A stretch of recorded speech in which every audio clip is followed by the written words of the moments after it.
Anyway, this is Thirsty Work. It's time, I think it's certainly time for something from the drinks trolley. What have you chosen for us today, producer Suze?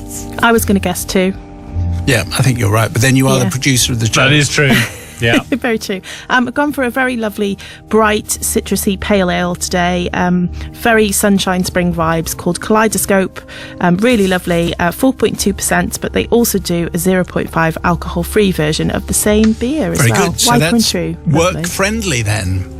Yes. Okay, very good. Top recommendation. Today's confession comes from Andy in Middleton, Wisconsin. Oh. So I think that's his name. That's where he is. Oh, right. So we're not changing his name? Nope. Oh, right. Okay. I think it's fine. He's abroad. Okay. He's abroad. It's fine. I'm sure it's fine. It's a different legal system. Oh, look, the lawyers are running. All right. Anyway, Andy says, Dear Godhead of gladdening grace, recent disclosures by a former nurse have stirred the embers of memory, and one particularly exploitative experience brings me to the altar rail seeking your forgiveness. The year was 2000. Thanks to the ramshackle requirements of a liberal arts curriculum, that's what they do in America, I somehow needed to pass a course in biology to complete my university degree in economics. What? For my laboratory sessions, I was partnered with 2 sour-faced snots. We're going to call them former jock and former cheerleader. They were from rich, snooty stock, and they were determined to remind everyone of that, even while botching a frog dissection experiment. Truly, their gormlessness for the subject was every bit the equal of my loathing of it. We muddled through, and the final exam rolled around.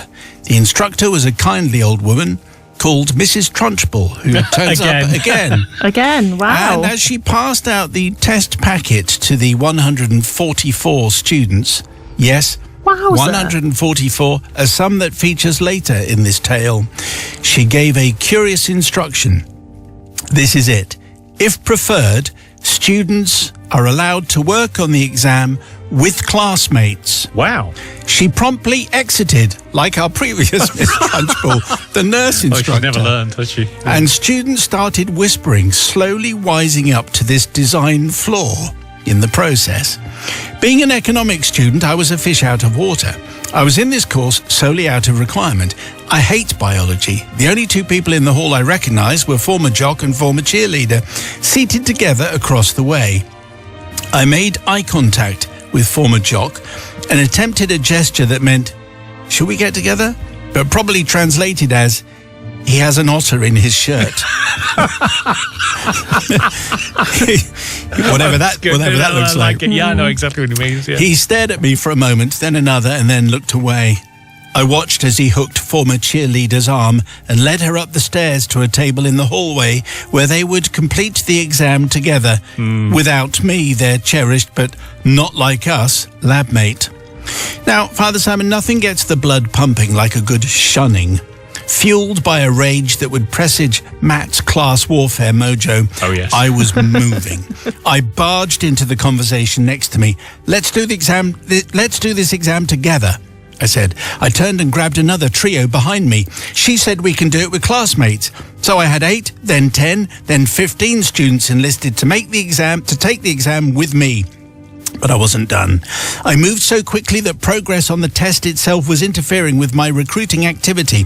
So I did what anyone would do. I deputized an erudite young woman to lead the group discussion and another to write the answers on the chalkboard. I moved from cluster to cluster, repeating the words, do it with classmates, as though it was scripture. I looked up. The former jock had managed to pull 2 others into his quartet. Getting a third of the room on side wasn't enough for me. Moving, talking, recruiting, cajoling, pleading, persuading, inviting, enticing. In other words, I looked up in the thesaurus. By the time I was done, I counted and then I sat down. I had brought the tidy sum of 139 students into the fold. Oh my God. It was us 140 against their 4. What's more, in the time it took me to bring everyone along, our horde had finished the test. I sat back, jotted down the answers the group had settled on, and turned in my exam. My final grade suggested that, like Tottenham in a year ending in 1, groupthink carried the day. Is that what? That's actually what groupthink I carried the have day. made. Bill No Nicholson. alterations Yeah. to this. This is what Right. Andy in Middleton, Wisconsin. He's right on the Tottenham vibe. I don't seek forgiveness from former jock and former cheerleader. The two of them could pound sand for a living, for all I care. But while this was clearly legal, it was, I think, contrary to the spirit of Mrs. Trunchbull's instructions, and for that I seek forgiveness. Biologically, Andy, Middleton, Wisconsin, with an economics degree that became oh so useful in my career in mass media advertising. Oh, okay. Well, you never know where it's going to end up. I did history and politics, and I'm playing rock and roll. So Matt's doing Spanish and he's doing sports. Yeah, so there you who go. knows? Let's check in then and see how Andy fares with Sister Sue's, first of all. Oh, I don't really know what to say to Andy here, because I feel like that I can't imagine that teacher again leaving the room when there are 144 Yes. students. And she said you can work with classmates. Okay, so I have done. You work with a whole class. I also don't understand why you have to do biology when you're studying economics, and I'd probably be a bit annoyed with that. So maybe it's because I don't really understand, but it's Monday and I'm going to forgive. Brother Matthew. Yes, I'm a little bit flummoxed as to why you've got to take a biology. It's a liberal arts thing. Is it? Well, it makes no sense to me. Also, what makes no sense is deciding to set exams if you're then going to tell everyone that it's perfectly fine to just all share the answers together. So he's done exactly. He didn't break the rules at all. He did exactly what she said. You can consult with other people, so he did, and he got 140 of them together. And looks like things weren't so hot for the jock and the former cheerleader. Looks like things aren't going your way, finally. Peaked in high school, I think so. So Unless for all they of passed this, as well. unless they passed as well, good point there, Suze. But I'm going to decide they didn't. And in the words of Michael Jackson, going to get me starting with something on here. Struggling a little bit there. Okay, 61054. Just before the 6 o'clock news, a confession from Andy in Middleton, Wisconsin. And it was a shocking tale of a biology exam. This is in the year 2000, which ended up, because you could work with other colleagues, 140 working with Andy and 4 working with the former cheerleader. Not quite the rules that Miss Trunchbull was intending, but anyway, let's see what the people's verdict went like. So Nigel in West Sussex says, forgiven, he followed the rules to a T. The teacher said to work together, and that's exactly what he did. Yeah. Michelle says he's got my forgiveness. Who needs to learn biology anyway? Not really the point, Michelle.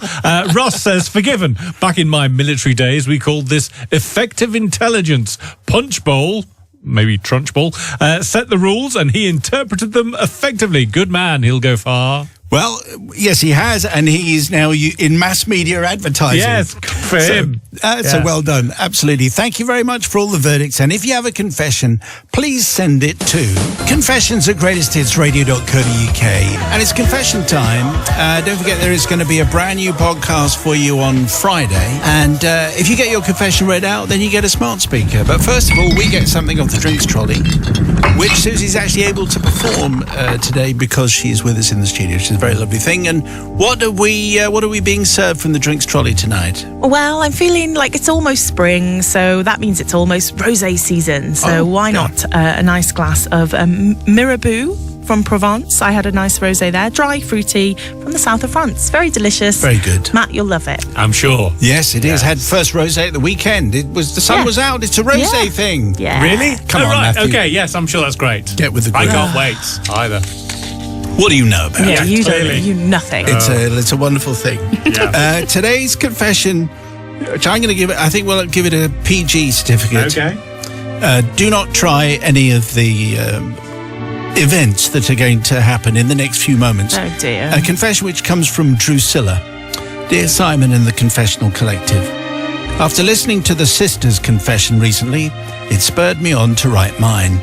As ever, whether your good listeners feel moved to forgive will depend on where they sit in their families and whether they have siblings older than they are. I, says Drusilla, am one of 14 children. Wow. 14. 7 boys and 7 girls. This, I believe, is very unusual. I can only think that we were all such wonderful children that our parents just wanted more of the same. A bit like eating a box of Maltesers. Who stops after 1 or 2? No one. That's who. So if your parents stopped at 1 or 2, what does that say about you? Which is a reasonable question, actually. Right? I never thought of it like As you can imagine, there were many pranks. One being my younger sister asking me to see how far I could kick a ball, which I did, not knowing that she'd filled it with rocks. Good. Ouch. This is not something you should do, and it was very painful at the time, but latterly I forgave her for her cruelty. You see, I'm setting an example, tough but fair. I've read recently of some football manager, I forget who, complaining about his players having to kick the wrong kind of ball. Right. Well, they should try a ball full of rocks, fancy manager guy. See what your millionaire players make of that. That's a bit of a sidebar. Anyway. Anyway. The worst thing that we did following this incident was to one of our younger sisters, Pippa. Shall we call her Pippa? Let's call her Pippa. Yeah. Pippa loves sweets. To be honest, she was a little greedy at times. Sherbet pips, chocolate limes, mint humbugs, all her favourites. Also, aniseed balls, licorice sticks and jelly babies, and chocolate, every kind of chocolate, sometimes all at once. We were in our bedroom when she came in, and we said we had a mint for her. She proceeded to put it in her mouth and went to chew on it. After a while, we then told her it was a mothball. Oh. So she spat it out quickly, a look of disgust on her face. My sister then said to her that because it was poison, Yeah. she would be dead by 6 o'clock. Oh, 6 o'clock. Right. So 10 minutes. Yeah. She believed us and was quite disappointed to discover this fact, as we had a Sunday school outing to Bournemouth on Saturday. Right. I'm not sure why we said 6 p.m. exactly as the time when she wasn't going to make it, but anyway, it sounded very definite. And we kept the story up for hours until my dad asked us why our sister was crying and upset. Pippa then explained that as she'd eaten a mothball, thinking it was a mint because her siblings had told her it was, she was apparently going to die at 6 p.m. Looking back, it does seem such an evil thing to do, but we were young and we didn't know any better. And she was an annoying little sister as well. True. As you can imagine, my dad was not happy with us. And mothballs are indeed toxic to humans, containing naphthalene or paradichlorobenzene. Wow. So we were very bad children indeed. I hope you can forgive my sister and I for such unkindness towards our younger sister. Well, I guess I can't really imagine what it must be like to live in such a vast family and to have so many siblings to try and get on with. But this does seem spectacularly cruel by the sisters, and maybe a recurring theme, because that's basically what happened with our last sister's confession, with someone playing dead and the other sister having to run for the ambulance. So what do you say, Suze? I'm not sure about this. Yeah, I agree with her on the Malteser fact. I think you can't, no one just has one Malteser. You do grab a handful and you keep going. Does the Malteser box and family planning, do they have much in common? I'm not sure. I don't know. I can't imagine having 13 siblings, though. That is Correct. is crazy. But Christmas very expensive. yes, I am a younger sister, and I do feel like that was very cruel. And you know, even if she loved sweets and she was very annoying, she was still your sister. You could have been mean without telling her she was going to die. And for that fact, I'm afraid I can't forgive. It's the kind of thing that if that had been like an office encounter, I don't think we'd have read it out because it would have been too cruel and it was like bullying. But when it's all sisters and all family together, you're going to think, yeah, this kind of thing happens. I think what saved it, though, is saying you're going to be dead by 6 o'clock. I like that. I like that a lot. So, 14 kids. May I suggest that mum and dad find something else to do of the night? Like eat Maltesers. Or, Eat Maltesers, game of Cluedo, something like that? No Cluedo. I'm going to forgive because obviously the younger sibling, very irritating. You've got to find some way of getting back at them, being all cute and hogging the attention. So, for all of those reasons, I'm going to forgive. Very generous of you, I thought as so. ever. Yeah. People's verdict, please. Do you forgive Drusilla for tonight's confession? People's verdict, 61054. First word is Simon. Just before the news, however, we had a confession from the interestingly named Drusilla. A family story, 7 boys and 7 girls in the family. Drusilla then one of the 7, and she and another sister gave their younger sister Pippa a mothball to eat. She then spat it out, and they said she was going to be dead by 6 p.m. Anyway, that's essentially what it all boiled down to. The cruelty of siblings. The people's verdict is in. Here we go. So Claire says, forgiven. As a younger sister who has quite a wicked elder sister, I found this really funny, especially the specifics of 6 o'clock. Also, as a midwife, I will be adopting the Malteser concept as part of my postnatal contraception chat. Laura in Horsham says, I completely forgive. I have a younger sister. I even received a commendation when I left school. It was awarded for having the most annoying little sister. She played tricks on me with a fake love letter. We're 51 and 49 now and still laugh about our pranks on each other. Kiss, kiss. And Michelle says, not forgiven. As the younger sister, I was told that if the helium balloon our parents bought me in Rome burst overnight, I would die. Never slept for days. Best bit was we shared a room. This is clearly a standard sibling trick, isn't it?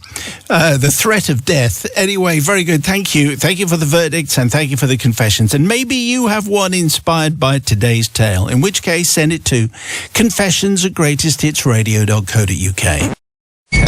There comes the drinks trolley. We'll swipe something from it as chosen by our sommelier for the evening.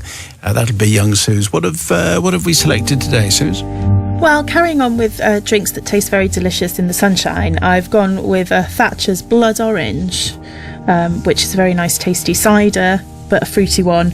They do also do a very lovely Thatcher's Zero as well, which is a medium dry and crispy cider, but alcohol-free if you fancy that. Okay, well, I'll have the alcohol-free version for now, and then I'll save the other one for later, or just give it to Matt for him to consume on his way home. Why not? Not that you can drink on the tube. You're not allowed. No. So today's confession comes from Joe, and it's called Be Prepared, and you should be, particularly if you're eating or feeling in any way sensitive. Good start. It's one of those. Father Simon, Sister Susie, Holy Holly, and Brother Matt. I have to confess to an unfortunate event that happened over 60 years ago. Wow. Okay, so this is a long, long time ago.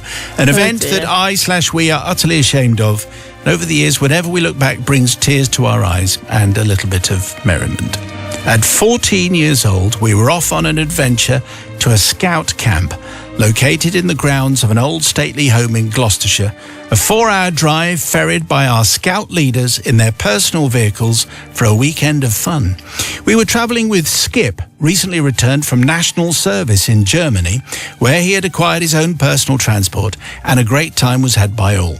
Sunday was the day we had to return home, and as is custom, any food that was left over had to be eaten and not thrown away. Rationing was still ingrained in people's memories from World War II. And rational thinking therefore dictated that we would have a great breakfast if we combined everything into one pot, even the ingredients that we didn't recognise. And we cooked it all over the fire and shared it all out between us in our mess tins. And so it was that everyone had a hearty breakfast before we said our goodbyes to our new friends. We packed up our tents and departed home in Skip's vehicle. I mean, where is this tale heading? We had a member of our troop who unfortunately seemed to be rather accident-prone. And for that reason, he had acquired the nickname of Jonah. And it was Jonah's misfortune that after we'd travelled for several miles on this long journey, just like the whale, Jonah's stomach disagreed with what he had eaten for breakfast and was determined to reject the contents. Again, just like the Bible, so you can't really be that upset by this. True. Jonah had gone green around the gills and requested Skip to stop the vehicle in order to comply with his stomach's demands.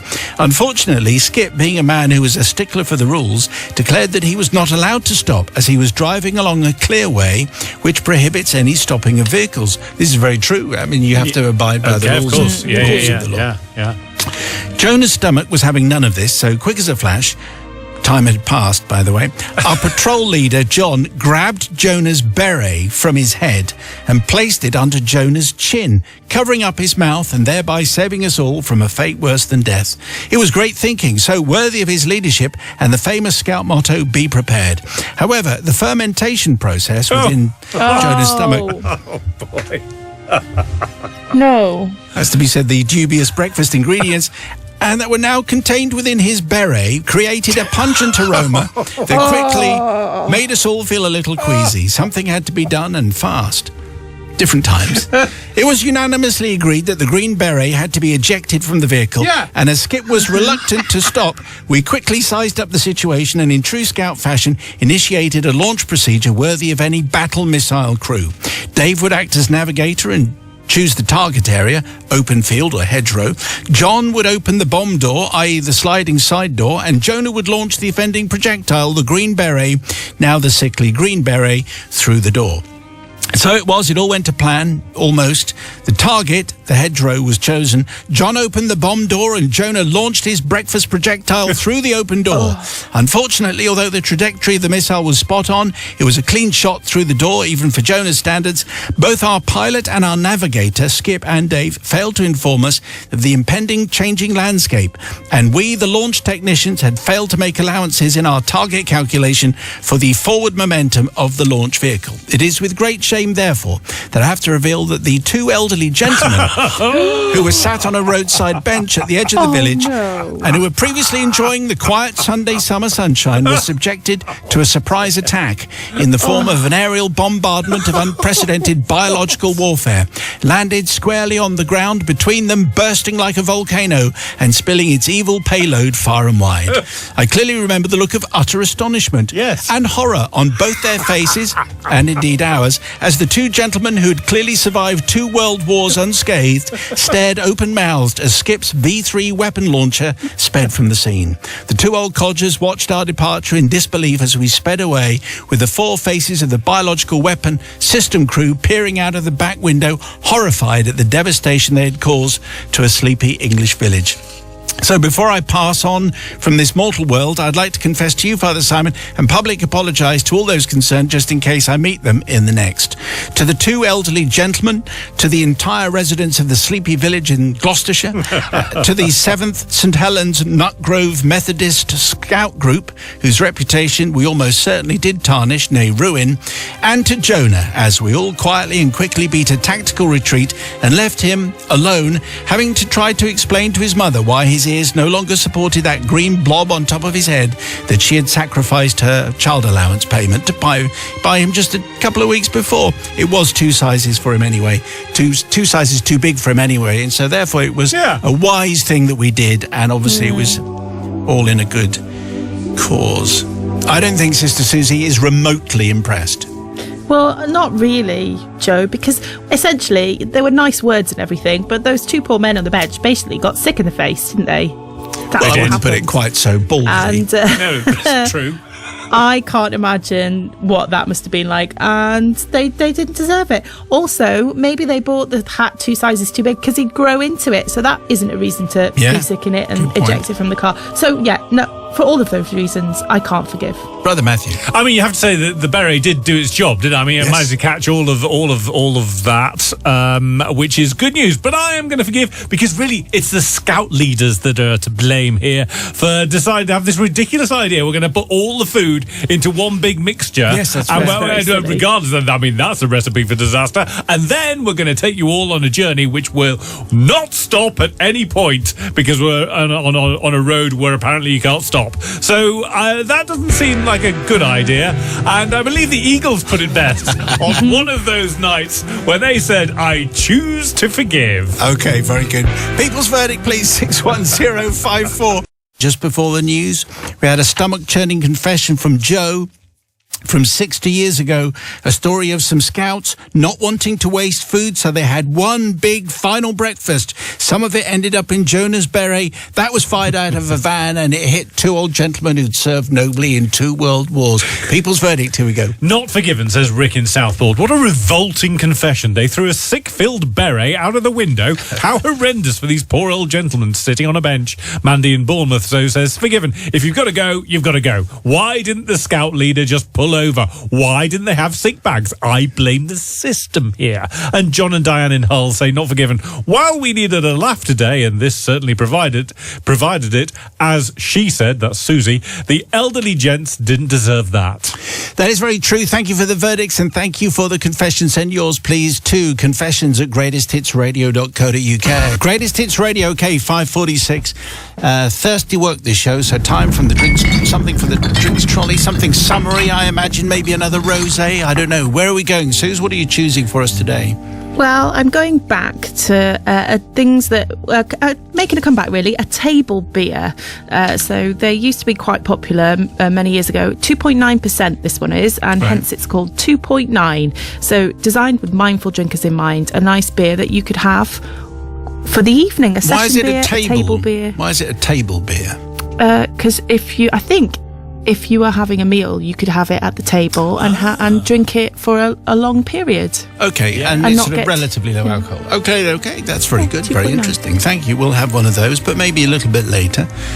Once we've enjoyed our food with young Nigel, who'll be here shortly. Today's confession comes from Lady Jane. Thank you, Lady Jane. Father Simon of the Confessional Committee, my confession dates back to my secondary school days, which I admit isn't that long ago, because much like Sister Holly, I'm a young'un. But I'm reminded of my actions when I saw a certain politician on television. Oh, right. Oh, dear. I went to an all-girls school in Northern Ireland, and one of the worst days was Prize Day. This was a ceremony full of long, boring speeches, walking across stages in the occasional hymn. This delight was reserved for two groups: the unfortunate souls who were good in exams and those in the choir. And I, says Lady Jane, belonged to both. Everyone else got half a day off and they got to go home at lunchtime, but we were required to stay and sit through the entire thing. If you had to sit through Prize Day, you wanted to be in the choir. The choir sat at the back of the hall, the complete opposite side to where all the teachers were, so oversight was limited. And we had choir robes. These were not the most fashion forwards, as they were essentially bottle green bed sheets, but they did have unusual sleeves that could function more like long pockets. Ooh. Of course, we took full advantage and smuggled in various contraband to keep us entertained, mostly phones, sweets, and tobacco. But I did manage to get an Agatha Christie book in 1 year. Good work. Yeah. So it was educational. Yeah. Before Prize Day started, the choir would meet and assign roles. There was always a designated bookie who collected bets on how long the principal's report would take, generally over 30 minutes, whose parents would fall asleep, and which teacher would look the most bored. 3-1, Professor Sigismund, 6-4, Dr. Grimes. You get the idea. Then the bookie would have to dole out the winnings, and the winners would get the hoard of sweets that were stored in the robe sleeves.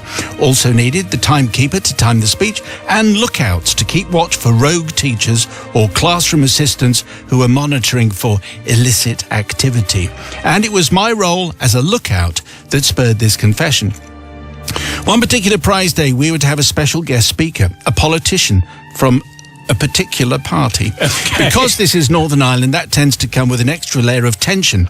And prior to Prize Day, we were all warned with waving fingers and raised voices not to do anything disrespectful and politically inflammatory. Nothing like that when the politician was there. We were to act like the well-behaved and well-educated ladies that we actually are. Well, Father Simon, we weren't going to let some politician ruin years of tradition and suck the remaining joy that you can get from Prize Day. So roles were assigned, and I was one of the lookouts because I was going to be at the end of a row. As people started to file into the sports hall, we began placing further bets. Principals talk longer than 30 minutes, 4-1. More than an hour, slipped to 6-1. Lame jokes throughout, 2-1. Cringe-inducing references to the politician, evens. Matt can explain how that all works. Yes. But not now. Not now. I took a good look at my surroundings and saw something that made my blood run cold. There were TV cameras being set up on an overlooking balcony. Since it was a famous politician doing the guest speech, the media had come to film him. Although the camera faced away from the choir, pointing towards the stage, it was manned and it could turn. I let the other lookouts know just before the ceremony started, but we were quickly rushed up the aisle to sing the opening hymn. Well, Father Simon, I can safely say it was the most exhilarating Prize Day I have ever been involved with. At any hint of the camera so much as twitching towards our direction, had myself and the other lookouts sending a Chinese whisper of elbow nudging down the lines to put away any contraband and put on our most innocent faces. As far as we know, we got away with it. There were no stern words or punishments doled out, and I never saw the recording they took of the speech, but I'm pretty sure my grandparents did. They didn't say anything out loud, so our choir tradition remained intact. fact. Bets were made, winnings were doled out, centrinians, eat your heart out. So I seek forgiveness, not from the politician nor the teachers, because it didn't really matter what party they belonged to. We were going to keep our tradition come hell or high water. I do seek forgiveness from my fellow choristers who were frequently and unceremoniously elbowed in the side in my panic to pass on messages as I was a lookout and preserve the one thing that made the prize day bearable, and I fall upon the grace of the collective. Yours sincerely, Lady Jane. I like the idea of exciting a betting scam to keep interest going during prize day. But I'm sure that Sister Susie will I just sense disapproval coming down the lines from the pub. It does sound very, very fun and very exciting and very interesting, but that wasn't what you were there for, was it, Lady Jane? You were there to pay attention to the prize giving out and the speeches and all of that. And however boring it might be, not, it's a rule of passage of school that you have to go through all of that stuff. But also, one of the contraband I don't agree with whatsoever. So for that reason, I'm not going to forgive you. Okay, Brother Matthew. Well, I mean, I'm going to forgive. Number one, those politician speeches go on forever, as do all those speeches at all the awards days and all that nonsense. Also, I've run bets on best man speeches, and in fact, my wife has now stopped me from doing that because at one of them I won, which was frowned upon from the top table somewhat. So for all those reasons, definitely forgiven. Okay, so the people's verdict, please. Do you forgive Lady Jane for running? Well, she was part of the betting scam at her school speech day with her role as the messenger, the lookout. So what do you say? The people's verdict, please, for Lady Jane, forgiven or no? Just before the news, however, we had a confession from Lady Jane, a speech day story, a tale of a betting syndicate and illicit use of choir robes to hide contraband, amongst other things. The people's verdict is in. Here we go. So Cheryl in Cardiff says, can't forgive this. So disrespectful to the staff and individuals who spent time writing their speeches. Really? But Richard in Reading says, forgiven. Back in choir days, we would take in comics to get through the boredom of sermons and smuggling sweets and fishermen's friends. Rick in Swansea says, forgiven. Speech day speeches are beyond boring. No one needs some politician banging on for an hour about how children are the future. Sounds like Lady Jane's choir were having a great time. Okay, thanks for the verdicts. Thank you for the confessions. I reckon choirs are a pretty good source of confessions. I reckon speech days in the places where they still have them. Let's go for those. If you have a confession, we'd love to hear about them. Confessions@greatesthitsradio.co.uk.